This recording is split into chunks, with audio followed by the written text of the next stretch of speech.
Hello there and welcome back.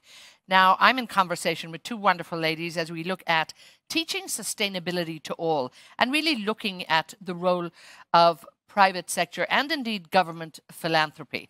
And we will probably expand that conversation as well.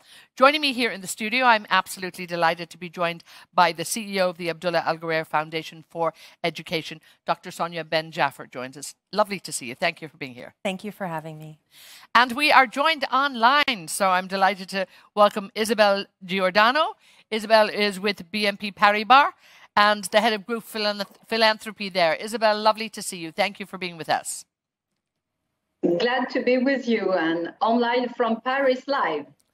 So, so much to talk about on this because I think, everybody is talking about sustainability, but sometimes, we wonder, does everybody know what it's about and, where we really get the best value and how we really need to value it.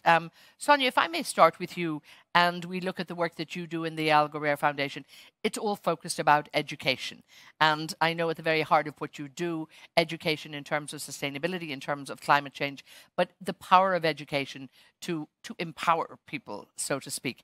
Talk to me a little bit more in terms of how important that role of education is when it comes to sustainability. Well, I always say that education is the linchpin of the SDGs. It's at the center of it. And in the Nexus model, we do see that if we do want to have a sustainable impact that actually it goes from generation to generation, we're going to have to educate the next generation to have that sustainability habit of mind. And we see that at the foundation with our scholars. For example, we have a Jordanian scholar who was able to get an education because of us. And so she was able to get a bachelor's in engineering. And now she has that sustainability mindset at a Fortune 500 company, Procter & Gamble, where she actually engages in the pipeline of the production. We'll talk more a little bit about that impact, I think, because you have a few stories I'm sure you can share with us too. And again, I can see the empowering effect and the knock-on effect that somebody in that situation, will bring. And it also must make you feel very good about what you do. But hold that thought there. Isabelle, let me bring you in here. The banking sector, in fact, it doesn't matter even if it is banking, but it's private sector. It's the big corporations. Yeah. Talk to me about why you're involved in philanthropy. And in fact, does philanthropy and banking go hand in hand? Yes, you have access to finance, perhaps, and a lot of people need that access to do the great work that they might not be able to do otherwise. But talk to me about your involvement. Well, in fact, we are involved for one main reason. It's because we do think that we have a responsibility as a leading group, but also as the first sustainable bank. It's not me saying that, it's the recent report of Euromoney. And I would say that this is the reason why we have strong commitments. For instance, our contribution to the Net Zero Banking Alliance, but also we want to be net zero by 2050. And we also are, and we want to be more and more an enabler. This is to say that as a bank, we want to support, we want to have very important tools to support and to help our clients, every client, to be more sustainable. And I do think that we can help them to get a just transition, what we call a just transition. According to me, I can see corporate philanthropy and what I'm doing every day as an accelerator. It's like an incubator, to have positive initiatives and mostly to have more impact. This is what we do in BNP Paribas and also as the head of the foundation. Now, when it comes to impact, this word has come, I think it's very, very important when it comes to sustainability. Talk to us again about that concept of impact, because I think that is what, well, not quite will sell people. Maybe that's not the word. But when people see impact and when they see results and when they see positive results, this is actually what moves them and hopefully what will move more private corporations to make sure that they're involved in sustainability. Most certainly. And in fact, the idea is that we don't want to have a charity. We want to move from that charity of just giving money where it's simply insufficient. It's needed, but it's insufficient, to a strategic philanthropic approach. And so at the Abdullah Al Ghurair Foundation for Education, we have an impact to date on 48,000 learners. And we've done this not alone, but with 38 partners, education partners, corporate partners, government partners. And that's how you can have that global effect. And it goes back to, even though those numbers are very high for an independent philanthropy like ourselves, however, it's about those individual stories, and each of those individuals will have an impact. So one more story, if you will allow, is Mohammed Qasim, who is a Palestinian, who is a first-generation graduate in his family and is a Palestinian, like I said, and now he is here in Abu Dhabi at a public school teaching children. So you can see how he has gone from being somebody who perhaps would not have had that chance to now being a very valuable contributing member of a society. And again, I'm sure you have many, many stories of great success stories here. And we have to look at this region, I think, as well, and realize that there are many first-generation people who, you know, will avail of third-level education. And sometimes I think the rest of the world just, you know, thinks this is what we do everywhere. But there are many people around the world do have struggles like that. But Isabelle, if I might come back to you, and again, the work that the foundation is doing as well as the bank, but talk to me about impact. And when you think, looking at this from a corporate, I suppose, how do you measure it? Because I'm sure this is the type of thing that occasionally you have to do. And it's how do you deliver it? How do you measure it? How do you value it? What do you say to others when they come and ask you, you know, what it is that you're doing? Well, impact is our priority. And in fact, we choose the NGO, the association that we are working with, according to their impact. And I'm glad you are talking about impact, because I think it's going to be more and more a priority for everyone, and mostly for the young generations. I think they are going to challenge us more and more. And this is the reason why we pay attention for every penny that we spend in the foundation. Let me just give you one or two examples. We have a very interesting program called Projet Banlieue, which is a strong partner for 15 years for all the associations of France, for more than 1,000 associations that working for solidarity. It's a solidarity program. And the second example I can give you is our program for climate change and climate and biodiversity program called Climate and Biodiversity.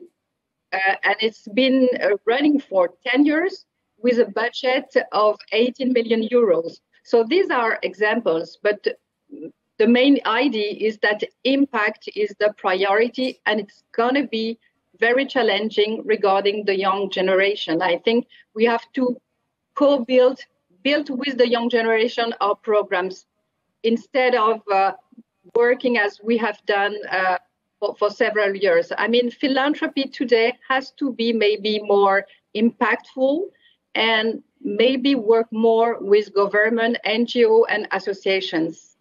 Yes, indeed. And again, I think what she's talking about there too, the impact that even young people will have.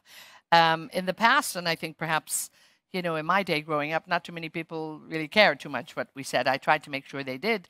But, you know, it wasn't, people would not necessarily stand back and listen to. Do you think corporations really have to listen to the voice that is there and the voice of the young people, which seems to be louder and louder every year? And they have a lot of, you know, interesting and good things to say. And they have a lot that they demand. Do you think corporations are listening? Not to the extent that they should, perhaps, but they're getting there. And part of the reason they're getting there is because of the power of the youth. They're using their voices. And to me, they are my great hope, because this great reshuffle is not just about people wanting to change their jobs, but really about people wanting to absolutely have a purpose. And companies and corporates who do not embed sustainability into their core business, but just makes it part of their communication plans, that's very old news. And they wanted to be part of the core business, and they wanted to be part of everything they do, including the talent pipeline. So that's definitely something that we're working on at the foundation and as the SDG chairperson for one of the Nexus models. Now, Isabelle, you talk about the Banking Alliance. So obviously you're working with a lot of other players. I'm hoping you're still with us. Let's see how our technical issues are here. I'm going to let our technology bring you back, so to speak, and Dr. Sonia and I will continue this conversation at the moment. We might have had a little bit of a glitch there. When we think about awareness and sustainability, do you think that you can actually, that we can teach this not just to our younger population, but perhaps teach it to corporates, teach it to a broader group of people? We see here at Expo, it's very much at the heart of what's going on. And I see a lot more organizations really, I think, putting people first. Yeah. So are you encouraged that it's happening? I'm encouraged. I'm encouraged, especially when I see the finance industry doing things like climate risk analysis with it, because then we know that the corporates are going to follow suit if they're not already leading. I'm encouraged because we do sit in Expo 2020 where sustainability has been the focus and of conversations, but of also the physical site that we're in. And we are looking at how corporates are engaging with the talent pipeline. At the foundation, we have a new program where we're going to be engaging with corporates. We also have a number of different programs with the Refugee Education Fund, where we're engaging with several partners. And all of that has to do with awareness and education. It's not just educating a younger generation, but it's educating the parents, it's educating everybody around the community. Who can play a role, maybe a stronger role and a more important role? And Isabelle is back, great. Talk to me, Isabelle, about the financing of philanthropy. And yes, from a banking perspective, and you're doing what you're doing, but do you think other corporations and other companies are, looking at this? And again, the people that you work with, the partners, all of that, are you, I suppose, collaboratively working a bit more on this together? Exactly. And in fact, I wish my contribution today to the Sustainable Week is to join forces between different foundations. So I'm very happy to be with you, very delighted to have this discussion and to be part of the Zayed Sustainable Prize, because I'm sure, and this is really my call to action today, I'm sure coalitions are really a good way to deliver impact. It's really the future. We have to have more coalition to have a better impact. And I wish we could have more and more coalition between the different foundations. So this is my wish and my call to action for today, because I'm sure this is a very good answer for impact and for the new generations. And again, we look at, I think, people talking more about this. And, when we look around, I think we're the converted in many ways. We know what needs to be done. But it is about reaching those people who, I don't know, do they want to be reached? Do they care? And how do we turn that around so by everybody cares? Well, I think there's a couple of things. One is we already see corporations caring with their learning and development piece, because if they don't, they're losing good talent. And that is a very important and hopeful piece. And then the other piece is it really is about education, education, education, and getting not just the word out, but really learn by doing. Let's help get that conversation out to the next level where we're actually going to make a difference. And it is about making a difference. And we have to wrap this up. Isabelle, a closing word in terms of what do you think needs to be done right now to escalate this? Because the need is clearly urgent and it's there. Exactly. It's really a question of emergency, even for philanthropy, though it's time not to ask what can we do, but just how can we succeed? And I'm sure we can succeed all together, NGO, governments, so civil society, and philanthropy and foundation. Thank you. Thank you to everyone. Thank you. And Dr. Sonia, I'll give you a closing word here. Again, what do you see needs to be done that can actually bring everybody, all together to move it forward? I would say we've heard about solidarity and urgency over the last few days with the Global Goals Week. Reach out. Reach out. If you're not sure, reach out to the local foundation that's in your neighborhood. Reach out to us as the foundation. We're more than happy to have a conversation with our strategic philanthropy arm. And so we're going to leave it there. But I think, like we're hearing in so many of our conversations, and again, we have people here willing. You're doing the work. You've started the work. But again, you're all actually willing to push everybody a little bit forward to make sure you take that action, take those steps. And particularly when it comes to philanthropy, so many more people looking for you and needing the great work you're doing. Thank you so much to Isabelle, who has joined us from BNP Paribas, and to Dr. Sonia Ben Jafaar here in the studio with me. Thanks so much.